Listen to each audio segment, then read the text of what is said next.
of Change News. This is Voice of Change Radio News. Good day, I'm Amanda Kumalo. A look at the top stories. Manhize plant 50% complete. In business news, Mthuli celebrates irrigation projects with success.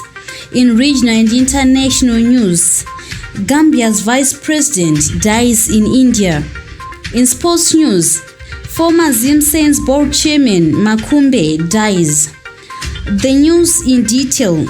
President Mnangagwa has said the construction of Dinson Iron and Steel Company Disco Steel Plant in Mvuma is now halfway complete, a development that will see the country saving almost 90% of imports in steel products plus exports, coupled with the downstream benefits along the economic value chain.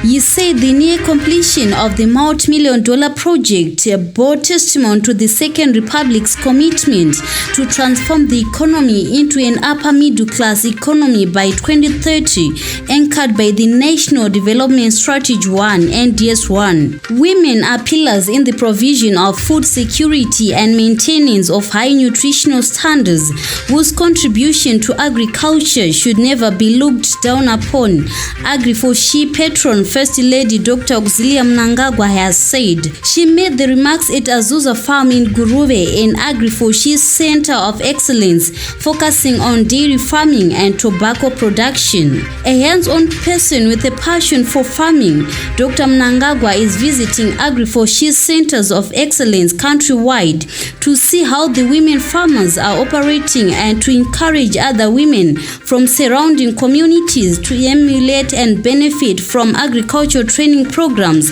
being offered at the Agri4She Centers. The government has tasked agricultural colleges to spearhead programs that promote rural industrialization and uplift livelihoods of communities.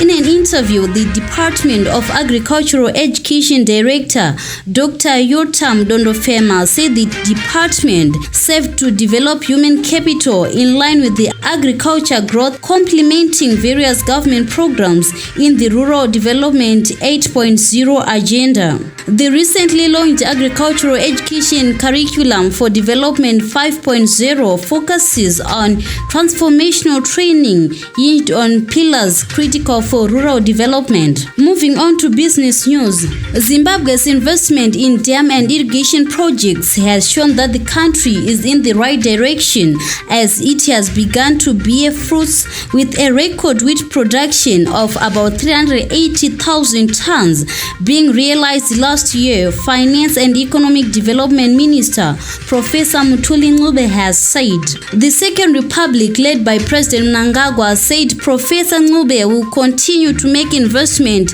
in infrastructure projects such as dams and irrigation as a panacea to economic growth, with results in the agriculture sector beginning to show an upward trajectory. Professor Ncube said the year 2022 will go down in history as the farming season Zimbabwe recorded its highest wheat harvest since production of the cereal started in 1966, thanks to the government's agriculture recovery plan aimed at boosting food security and nutrition in line with Vision 2030, which has been anchored by the National Development Strategy 1. A look at what is happening beyond our borders. Gambia's Vice President Badara Aliu Diouf has died of illness in India, President Adama Barrow said on Tuesday. Barrow said on Twitter that Diouf had died after a short illness without providing further details. Diouf, 65, was appointed Vice President of the West African country in 2022. He had previously served as Education Minister.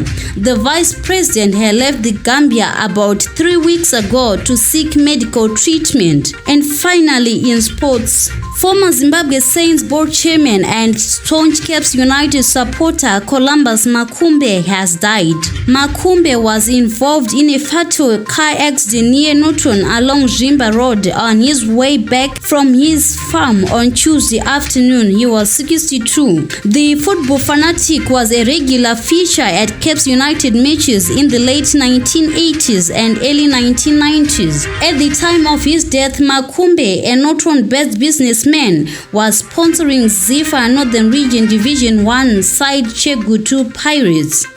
That ends this news bulletin. Voice of Change News.